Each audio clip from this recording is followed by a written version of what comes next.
Live from the Washington, D.C. area, it's the Inside Scoop. All the news that our viewers want to know. Now, here's the host. Good evening. Welcome to Inside Scoop. I'm your host, Lindsey Davis Stover. Tonight we have a fantastic show. We have 3 women running for office in Prince William County. And with us first, we have Maggie Hansford, who's running for Supervisor in Prince William County and the Brentsville District. Maggie, thank you so much for being with us tonight. Oh, thanks for having me. And I want to start out by thanking you for having the courage to put your name on the ballot. It is such an important thing to do, and I know a sacrifice for both you and your family. So thank you for stepping up and running for office. Oh, thank you. I loved door knocking for you, so it's very nice to be here today. Well, it is such an important time too, and we have seen how powerful women are in the electorate. We saw that here in Virginia at state races in 2017. We're seeing it again over and over again. Tell me a little bit about why it's important for women to not only work and volunteer in campaigns, but to actually run for office. Tell me why it's important to you. So we are connected to our communities. We're moms. We have children that we volunteer for. We're present in every part of our community. And so it makes sense that we have a seat at the table when we're deciding how we're funding our schools and how we're getting to work on our commute times. And so it is extremely important that we are heard and that we are valued. Absolutely. And you are a first-time candidate running for office. Yeah. Is it what you expected? Tell us a little bit about what that campaign trail has looked like for you. Yeah, so it's been very exciting. So I declared July 1st of last year, so it has been almost a year that I've been officially running for Brentsville Supervisor. I have an amazing group of support all throughout my community. I've been an educator in our local elementary school, so that means that the community has trusted me with their children for the past 10 years. And, learning, from my neighbors, engaging with my neighbors, I'm on my HOA, and it has close to 600 homes in our neighborhood. So just really working it within the community and talking about what local office is. So we're talking about what a supervisor is, and local office is something that a lot of people don't turn out to vote. So talking about the importance of that, in 2015, 24% of Brentsville turned out to vote. That means the last 10 people of Brentsville that I interacted with, only 2 were able to tell who was going to be on our county board. So we want to make sure that our voice is heard and that more people are engaged of, what district they live in, who their supervisor is, and the importance of what that looks like for our families. And you brought up a really good point. Supervisor. What is supervisor? Because I'm sure it's a question you're asked quite a bit. We have so many elections here in Virginia every single year. Tell the viewers a little bit about what a supervisor does and what your responsibilities are. Yeah, so my number one question is do I live in Brentsville? So taking a look at what Brentsville looks like, we have an amazing district. We go from Nokesville to Bristow into Gainesville. We go out to Manassas, and so we have a little bit of everything in our district. We have rural space, we have single family homes, we have townhomes, we have a mixture of all families, and what we're looking for is a supervisor that's committed to our daily life, and that means funding our schools, addressing our commute times, and adequate jobs not only within our district but within our county as well. That's great. And so the job of the supervisor really oversees the priorities and the budget for the county. Is that typically how a supervisor is viewed? Yeah, so they are in charge of the priorities of the budget. So when you look at our current board, within our school system, we have the lowest paid teachers and the highest classroom sizes. So looking at our budget, we need to address that. We need to make sure that our teachers are able to live where they work. Close to half of our teachers are unable to live in Prince William County. And that's the same for our police department. Our fire is almost 75% living outside of our county. So we need to look at making sure that our community service and our public servants are a priority within our budget. Also looking at, addressing commute times. That's a part of, a supervisor's role, as well as, making sure that we have enough jobs within the county to offset the tax revenue from not only our families, but that we're able to have enough tax revenue that we are able to fund what we need to fund, and that's our schools. That's great. And you talked a little bit about what your district looks like. What is it that you think is unique about your district, the area in which you're running to represent? So we have a great district, and we have a little bit of everything in Brentsville. And so I've lived there for 10 years. Our family, we built our home there, and our kids have grown up in the public schools. My oldest one is in 7th grade, and my youngest is in kindergarten, and my middle's in 3rd grade. So they've seen, been able to grow up with the families that, within our neighborhood. I'm able to work at my children's school, so I'm able to see, our community where, we are a district that is important with, inclusivity.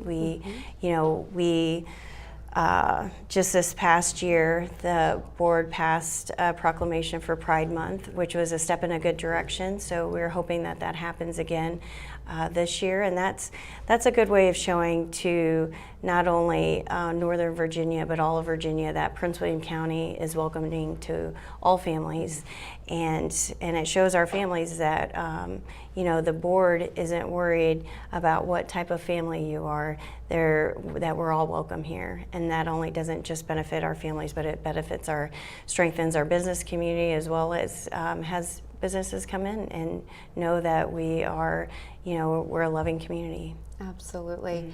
And knowing that your county values every single person is so incredibly important.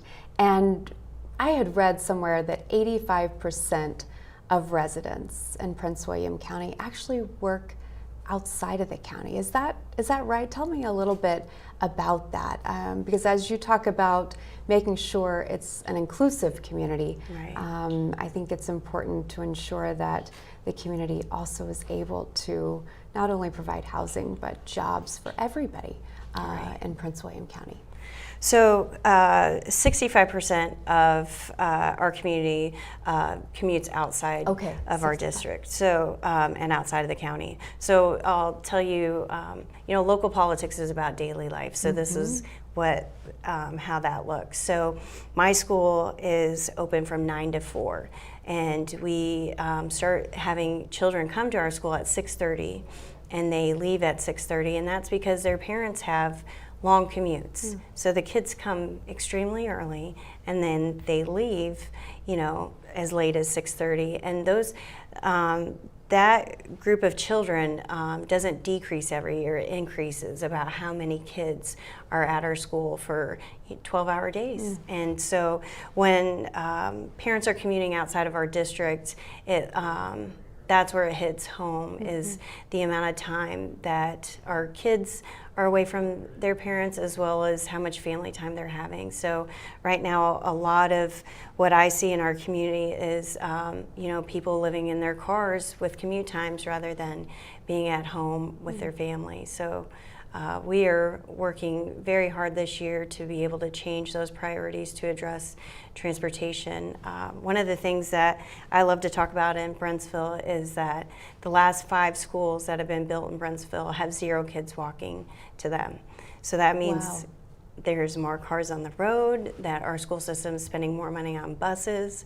So if we're able to address walkable communities and be able to build walkable communities, then we're able to help with commute times. When buses are on the road and parents are driving their kids to school, that's at the exact same time that our parents are trying to get to work. So if we can help that, not only are we helping commute times, but we're really helping our kids' physical and mental health.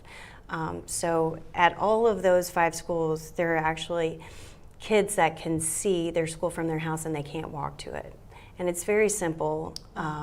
As supervisor is able to provide safe routes to school. That's their job, and that job meaning sidewalks and crosswalks. So that is something that as candidates in Prince William County, that we want to make sure that if a child can see their school from their house, they can walk to school.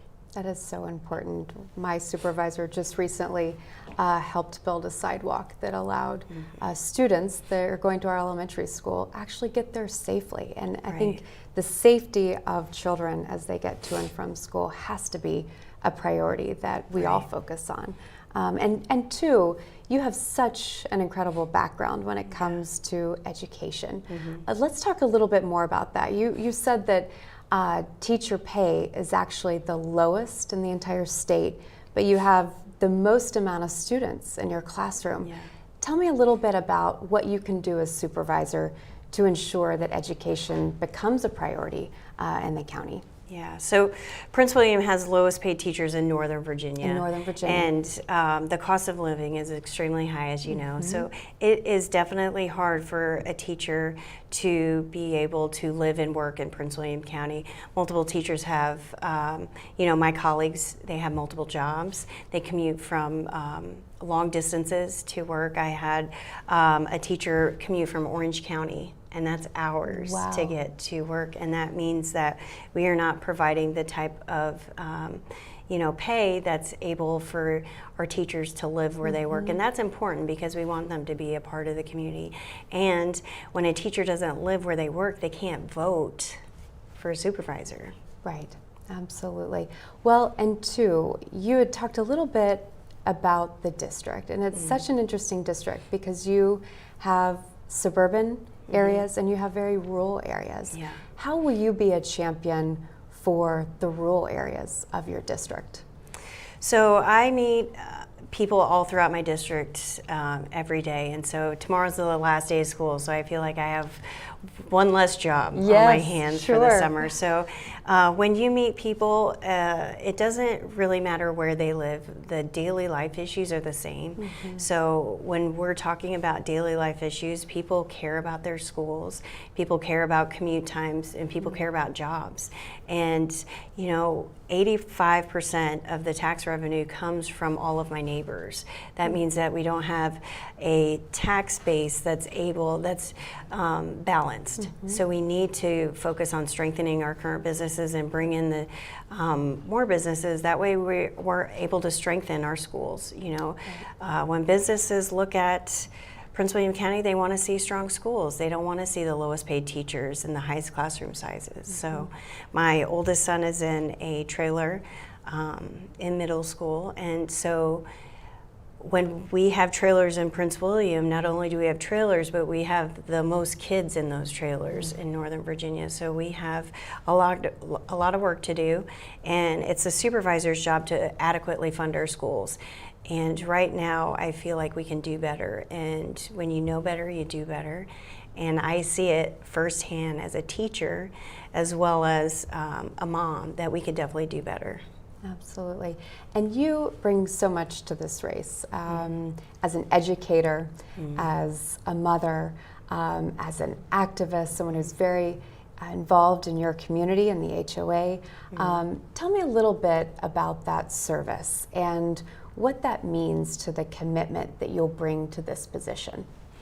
So this position is about community roots, right, and having conversations.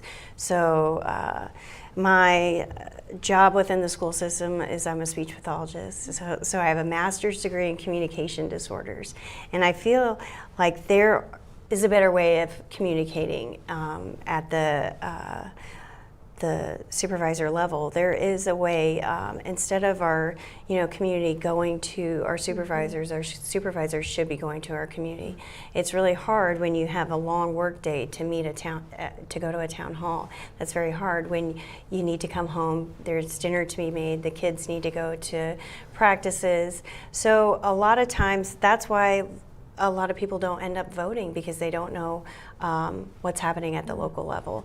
So a lot of, Brentsville is the name of our district, but we go into Gainesville, and Gainesville is another name of a district. So then it gets confusing. So being an educator and running for this seat, I don't think there's a better person that could run for this seat, because it's knocking on doors and talking about that you live in Brentsville, what a supervisor is, and how we can better your daily life.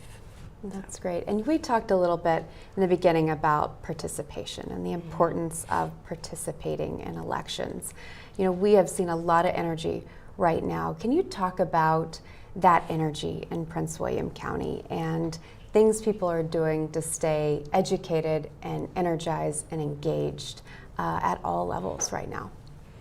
So right now we have, we're talking to our neighbors, and that's what you have to do. So engaging with your neighbors and your friends and having conversations. That's something that hasn't always been happening, but it is happening now, and people are, having conversations with their neighbors about local races, and they're having conversations about the 2019 race and what that looks like and who's on the ballot and the different, elected officials that they'll be voting for. So that is I would say the number one, the biggest change that I've seen is just how many people care because somebody had a conversation with them and made them, aware of their daily life and how it could be better, and heard them. That's fantastic. And I assume you're knocking a lot of doors. What are the things you're hearing on the doors right now from people in your community? Well, I don't live in Brentsville. Yes. I have to talk about that. You do live in Brentsville. You do, yes. Yeah. And, it always goes back to the three priorities: schools, jobs, roads. People want their kids to go to good schools. People want the less commute time, more time with their family, and they want strong jobs. They want the tax base to be balanced so that it's not just the homes that are paying their fair share, but we're able to diversify our tax base. That's fantastic. Well, Maggie, thank you again for being with us tonight. Thank you again for stepping up and deciding to run in such an important time, and the work and the office that you're running for affects our everyday lives. So thank you so much. Thanks for having me. Please stay with us, and we'll be right back.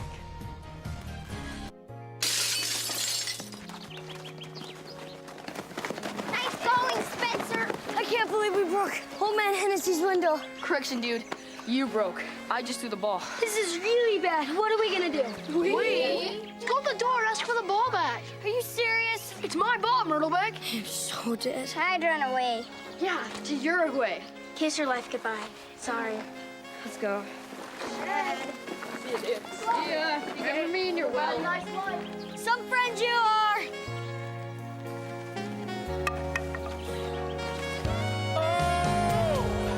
Keep smiling, keep shining. Hi. Tell him it was an accident. And we can fix the window. Come on. I'll come with you. Loyalty. Pass it on. You go first. A message from the Foundation for a Better Life. One day these rats were playing in the woods. Well, it's a matches and that's no good. Listen to smoke before you give it a try. Only you. Don't play with matches. Don't play with fire. Cause there's nothing very funny about fighting. Nothing very nice on a homeless mind. So if we're going just force, it's what you desire. Don't play with matches. Don't play with fire. Only you can prevent wildfires. Fire.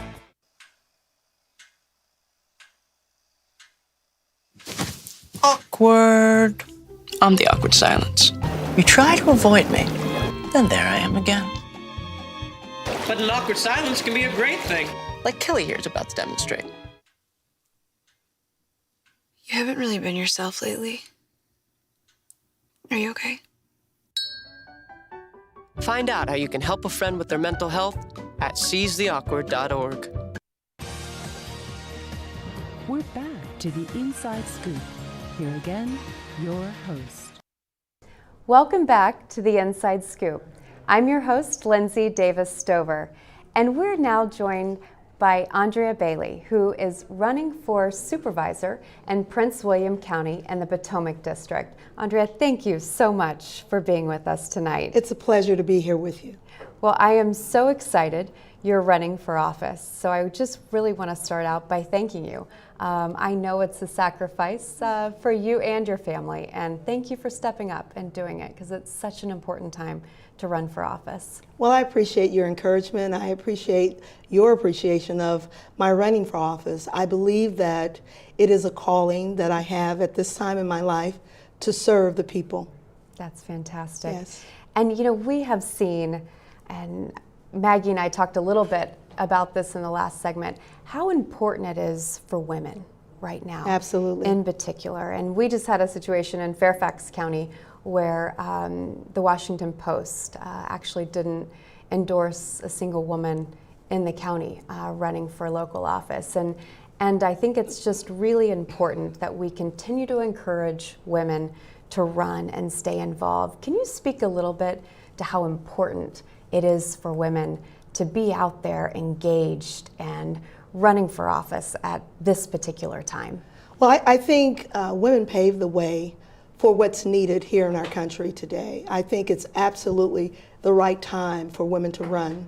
I think it's absolutely not only the right time, but it's necessary, because I think we bring to the table something that is extraordinary in governing, and that's nurturing a community, nurturing the governing of a community, but nurturing the country. So I think it's the very important time for a woman to run for office. And certainly that's the reason why I'm running as well, because I understand to whom much is given, much is required. So as a female, I know that in my professional life, other than what I'm doing now in the community, a lot has been required of me. And so now it's time for me to give back to my community. That's fantastic. You know, we're seeing so many things change right now, whether it's at the national level or even our state level. How much do you think the national or state level politics really impact the local races? I think it's grand impact on the local races. I think it sets the tone along with, in partnership with, the local races. I think collectively, from a national perspective and a local perspective, that's how we make the country better. And so it's essential that as we run, we understand the purpose of our running. And the purpose is to serve the people and not for the power of the seat. Well said, well said. Let me talk a little bit about your experience. I mean, what you bring to this race is exceptional. Your business experience to your community experience. Can you talk a little bit about your experience and what you will bring to this seat when elected? Certainly I can. I think where I'd like to start is where I grew up. I grew up in the inner city of St. Louis, Missouri. And that speaks a lot to understanding the landscape of a community. I was raised by a single parent in a 4-generation home. And that laid the foundation for my wanting to serve. At 9 years old, I was passing out political pamphlets for one of the most prolific congressmen here in our country. And so he taught us at that age, at a foundational standpoint, to whom much is given, much is required. Give back to your community, but give back to the world. So when I left St. Louis, Missouri, I married a military man who went to the United States Naval Academy. And what that gave for me, what it allowed me to do is to learn the world, to learn different cultures, to learn what's required to survive each and every day in different environments. So that laid the platform for me to understand when I went into business how to integrate across the table, how to integrate when you're talking about profitability of a company. What does that mean? How to partner with other entities to get their profitability. So I think that's what I bring to the table. I bring that a plethora of skill sets that can be used sitting in the supervisory seat. And can you talk a little bit about your community involvement? You have been so active in the community. Can you talk a little bit about where you spend your time volunteering and being an advocate in the community? Well, certainly, I appreciate the question because I feel that as a community leader, one of the most important things that I can do is listen to the people. That's very important. I'm very astute in non-for-profits. I understand that. I'm also very astute in understanding that as a community leader, when I'm listening to the constituent, that's a requirement, that's a need. And so in doing so, I need to serve at a certain level, not for myself, but for the constituent. And so I've practiced those kinds of skill sets in organizations like the NAACP, in my sorority, Alpha Kappa Alpha Sorority Incorporated, from a non-profit perspective. But I've also, from a business perspective, I understand what it means to honor and respect and earn the bottom line, but also what it means to build relationships in businesses across the table to do so. Absolutely. So I feel very comfortable in saying that I think that's a skill set that I bring to the supervisory seat as well. Sure. Tell me about that moment when you decided, I'm going to run. Oh my. What was that like? Well, I tell you, I entertained the thought 3 different times. Once I was working on a campaign for a friend who won the election, and I had a gentleman walk to me and said, would you like to run for office? Because it seems like you're very engaged in this process. Well, I said, no, sir. Allow me to finish what I'm doing. The second time, the same gentleman came to me and said, you really need to run for office because you're back doing the same things that you've done before. I said, no, sir, this is for him, not for me. But the third time, I really reflected upon what he was saying and what I had to offer to my community. And so I made the decision with my family's integration. I made the decision to run for office, and I decided this is where I need to be at this time because of the growth and the opportunities that I've had in my life. And so it was an honor to sign on the dotted line. It was an honor to get those petitions, the signatures from constituents that says, put your name on the ballot. And it made me extremely excited that I would be able to serve at this level. That's incredible. We actually have a caller. Ralph from Montclair wants to know, if elected, what issues will you champion? Well, Ralph, thank you for the call. I will say this to you. There are 5 platform issues that I'm concerned about, but the top 3 are simply this.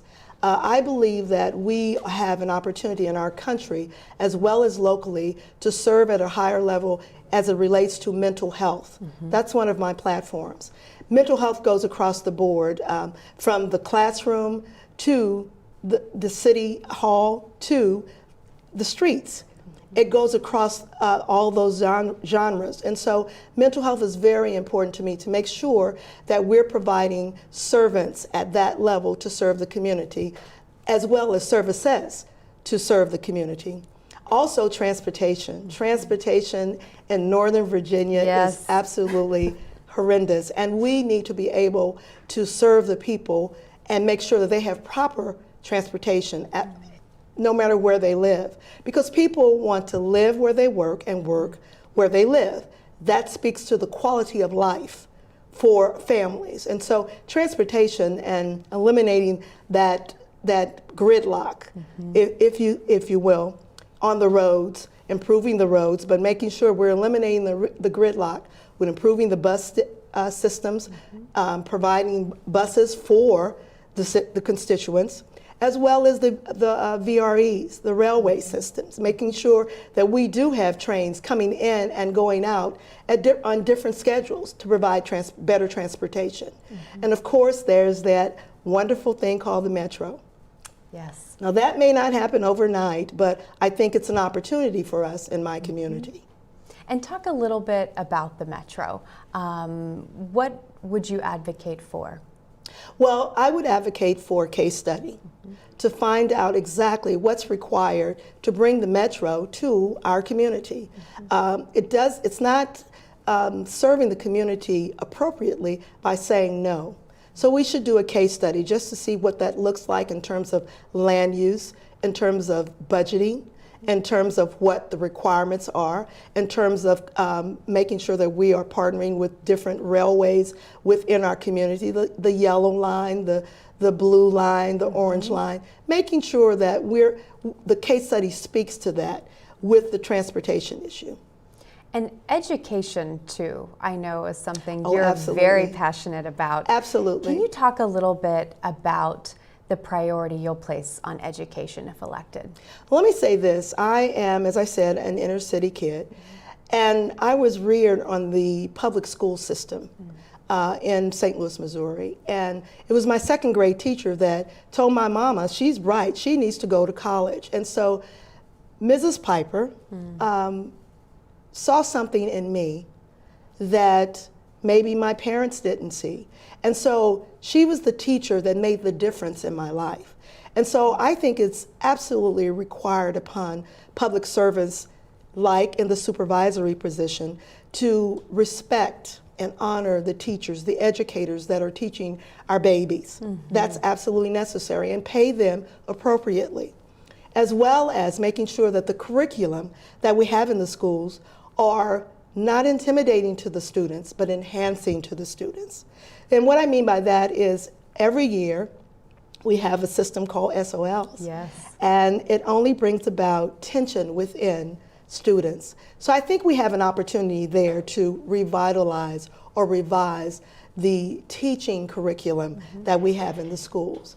But most of all, I think it's important from a budgetary standpoint that we as supervisors have discussions with the county board, school board, prior to the budgetary era.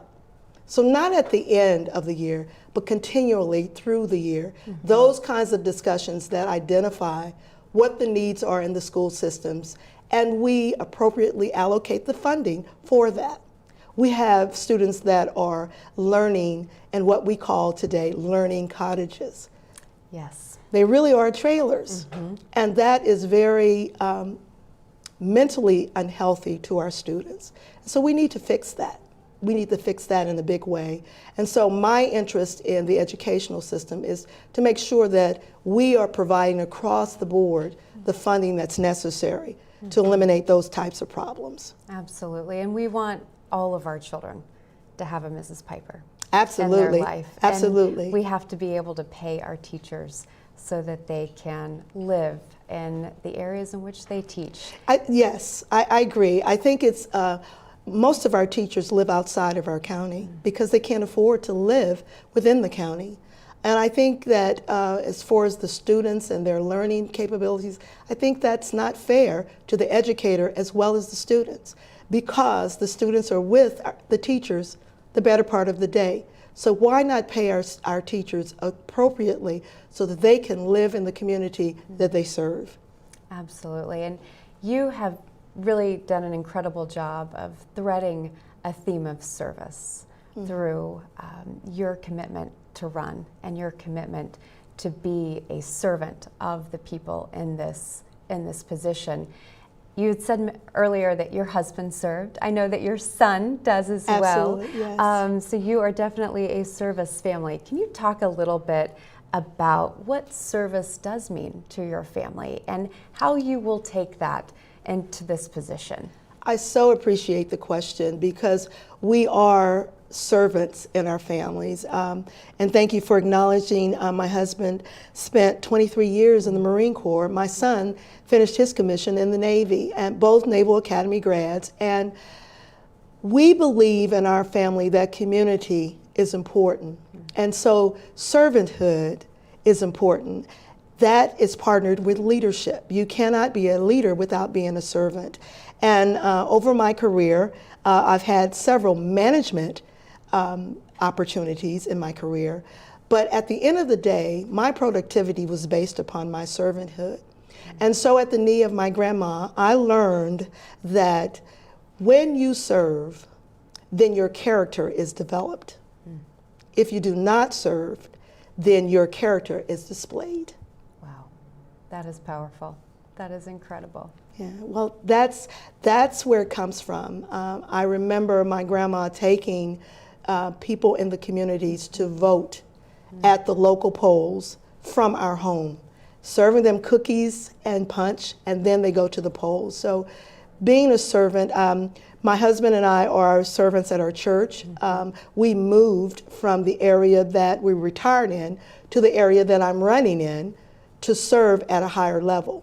So that level of commitment, that level of dedication is essential to building and garnering trust from the community in order to serve.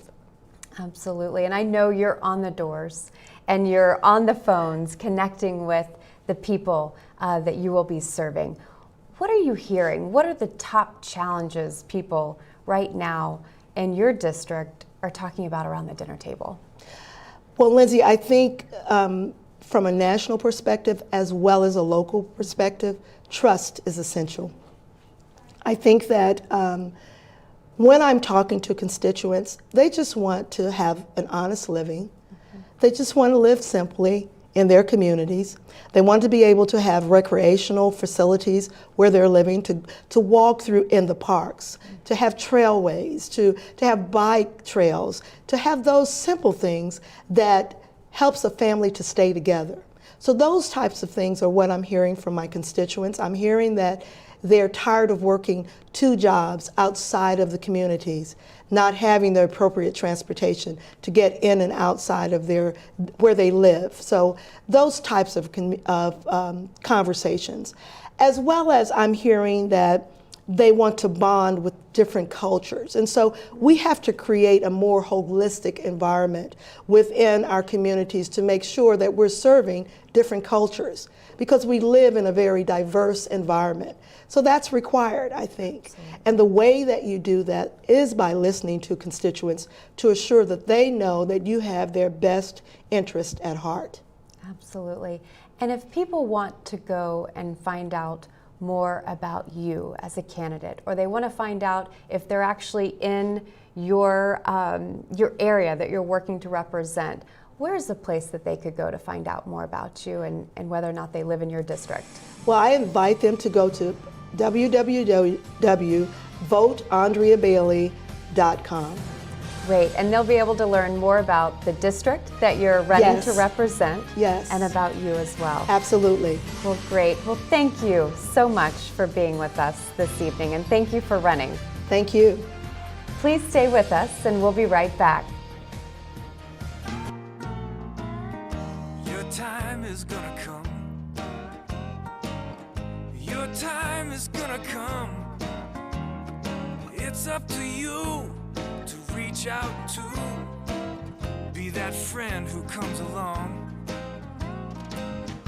Your day is gonna come. When you make a friend, you make a difference. Your day is gonna come. Friendship. Pass it on. A message from the Foundation for a Better Life. Good one, son. Last summer, my new dad took me on vacation. First, we went deep sea fishing. Wow! I'm so proud of you, son. And then we went on Thunder Shark. That was awesome! Let's go again. 3 times. I gotta say, it was pretty cool. You don't have to be perfect to be a perfect parent. Thousands of kids in foster care will take you just as you are. What's it feel like when a woman's having a heart attack? Chest pain, like there's a ton of weight on your chest. Severe shortness of breath. Unexplained nausea. Cold sweats. There's an unusual tiredness and fatigue. There's unfamiliar dizziness or lightheadedness. Unusual pain in your back, neck, jaw, one or both arms, even your upper stomach are signs you're having a heart attack. Don't make excuses. Make the call to 911 immediately. Learn more at womenshealth.gov/heartattack. Operation Wonder Park is a go! There's nothing more powerful than imagination. Honey, have you seen my cell phone? But don't just imagine. My park came to life? Ooh, a plot twist. Use STEM to build, create, She did it. and change the world. Who's with me? I'm more of a 2 feet on the ground kind of guy. It's gonna hurt tomorrow. If she can STEM, so can you. Find out more at She Can STEM. We're back to the Inside Scoop. Here again, your host. Welcome back to the Inside Scoop. I'm your host, Lindsey Davis Stover, and we're continuing our conversation with women candidates running in Prince William County.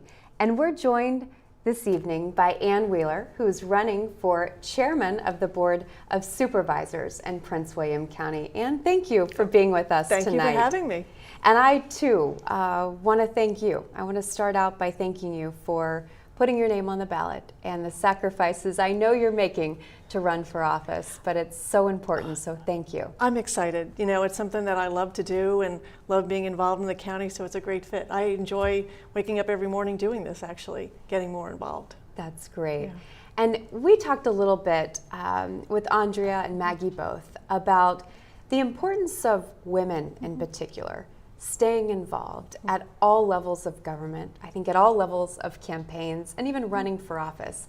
Can you tell me a little bit about why you think it's important for women to stay engaged and activated right now? Well, you know, I think women definitely have a different energy sometimes that they bring to business, to government often than men. And so it's not that we need one or the other, but we need both to sort of balance out.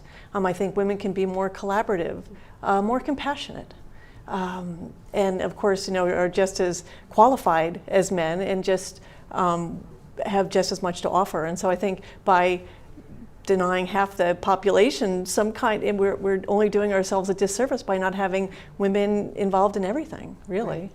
And we have so much at stake right now, too. And I think, you know, most women can feel what a powerful moment this is for Yes. women. Can you speak a little bit to the activism in particular of women in your area? Well, you know, I think I first felt it at the Women's March, you know, back in 2017. You know, there definitely was an energy there, sort of an awakening. You know, I carried a sign that said the matriarchy is awake. And that's really what it felt like. And it was a wonderful thing because to have all those people involved and all their intellect involved in solving problems, because that's really what we have going forward is problems that we need to solve, and why not have women help solve those problems, you know, and bring a different set of eyes to it. Absolutely. And tell me a little bit about your decision to run for office. When did you decide, I'm going to do this? You know, I had run for office once before in 2011 for a district seat unsuccessfully, but I was so involved in the county, and I knew so many things that I felt needed to be addressed in the county. And as 2019 came and there was more energy, and I could sort of feel the change in the county coming, I knew that there was a great chance to make changes, and that the board was going to change a great deal. And so I sort of said, you know, I have the background, I have the knowledge, I know the people in the county, why not do that? I think I can do it well. And so I figured, why not? Well, I'm glad you made that decision. That's great. And we have viewers from all over Northern Virginia, and we've really focused this evening on Prince William County. Can you talk a little bit about why races in Prince William County should be important to everybody in Northern Virginia? Well, Prince William County is the second largest county in the Commonwealth. I mean, 470,000 people. And we haven't always necessarily been a regional player or a regional partner for some of the other counties surrounding us. And I think we really need to elevate our involvement in the regional decisions that are coming regarding transportation, school funding, you know, roadways, obviously. And, you know, we are a large county and we impact the counties that surround us. You know, we work there and we shop there, and we, as well as at home, but we, you know, we're all integrated, and Prince William County is a large part of that in Northern Virginia. Absolutely. And tell our viewers a little bit more about the makeup of Prince William counties. What are the most prominent industries in the county? Well, you know, our largest employer is the school system, as it is in many counties. The Department of Defense is also a large employer. We have many people employed that way. In terms of industry, not so many. You know, we haven't done as well attracting corporations to Prince William County as we wish we could have. I think one of earlier Maggie was talking about 85% of our tax base coming from residential properties, which is a strain, and so we would like to attract more businesses, small or large. I mean, we might be a great incubator for small businesses and watch them grow. You know, we have a lot of small businesses that have started. We have the George Mason campus, which is a large focus in the western Prince William County. And besides that, we need to attract more to Prince William County. That's great. You bring so much experience to this race. Can you tell our viewers about your background, the experience you have, all of the incredible things you already do in the community, and how that will help you be a good chairman? You know, I've been very lucky to be very involved. I mean, at an early age, I was taught to be involved in my community, and so that's always been something that I've enjoyed doing. You know, it sort of really started off with small things like boundary committees for schools or an HOA, and then I was on the Board of Social Services in Prince William County for 5 years, and for the last year I was chair, for the last 2 years I was chair of that, and I advocated for the most vulnerable for funds during a time when the county was probably cutting back on those. You know, and that's where I really understood that the county, the local county, makes a difference in people's lives, and I saw that. I've also was on the Novec board, our local electric cooperative, about a $500 million business for 14 years, which was my background. So I enjoyed that, but it also let me see how a large business could interact with the community. I was lucky enough to be appointed to the Hilton Performing Arts Center board, which once again is the George Mason campus, so important to Western Prince William County, as well as the Hilton Performing Arts Center, a jewel of Prince William County. It is. Yes. I take my girls to the Nutcracker every Christmas. Oh, it's such a wonderful facility. I'm always trying to word of mouth advertising, getting people to come there. Yes, it's fantastic. You know, and I was also president of the Committee of 100, which was a civic, nonpartisan civic organization that went over, 8 months a year of issues that were important, local issues that were important to people in the county. So I got to know people all up and down Prince William County at that point. So that's great. Yeah. And you got to know an array of issues. Yes. Through that organization. Definitely. And because there are different issues depending on what area of the county you're in. You know, and I think we need to be a more inclusive county, making sure that everyone is included and everyone's voice is heard. Absolutely. Now you're running for chairman. Yes. Tell our viewers a little bit about what that job entails. You know, I believe a chair is someone who brings people together. You know, there are different ways to lead. I'm more of a collaborative leader. I think, all the supervisors know what's important in their districts and can bring those forth, as well as having a vision in general for the county. I think that's one of the things we perhaps have lacked over for some time, a cohesive vision for where we want Prince William County to be in the 21st century. And I think a chairman represents that. And to listen to all the voices throughout the county, because there are competing interests, for different sections of the county, and we have to make sure those are balanced. I'd like to think that, no one will be happy sometimes, as long as we all compromise, and that is perhaps a good way to lead, where everybody gets, what they need, not necessarily what they want. But it's there's a lot of things we can do moving forward, and we're excited about that. That's great. And you've talked a lot about, through your work in the community, but also your activism, how listening is such an important piece of that. I have to ask you, what is the funniest thing you've been asked? It was early on, and someone was asking me if I could do something about the tolls on the inner 66 after they started, which made me realize that people don't always know what a Board of County Supervisors does, right? And I was like, I had to say, oh, I'm sorry, that's not really something that we get involved in. But it's important that people know that the Board of County Supervisors, their daily life, it has such a large impact, whether it's their their school system, the park system, youth sports. There's so many things that are funded through the Board of County Supervisors. Transportation choices. What choices are we making for transportation that really affect their daily lives? Yes. And so I was like, there's some education to be done here about the importance of our local board. Sure, sure. And on that same theme of listening, because I know that is something that you are so committed to do. What are you hearing, whether it's on the doors at community meetings? What are the challenges that people are really facing every single day? What are the challenges that are driving them to the polls to vote? It's often the school system. We do have a huge school system, so there are many families that are actively involved, and they know the difficulties with all the learning cottages, in the county, as well as retaining teachers and having them turn over. So the school system is definitely one of the things. We definitely need a strong school system because that will also help to attract businesses. Without a good school system, businesses won't locate in Prince William County. And secondly is obviously transportation. I think Northern Virginia people just love to talk about transportation. People are looking for different solutions. We've made some progress in that area, but we need to make a lot more. We can't really build roads, build our way out of the situation. We really need more mass transit solutions. Whether that's adding more cars in the VRE, extension of the VRE, and I know you were talking about Metro earlier. Yes, people say Metro may never come, will never come to Prince William County. I agree with Andrea. If we never even consider it, you're right, it won't.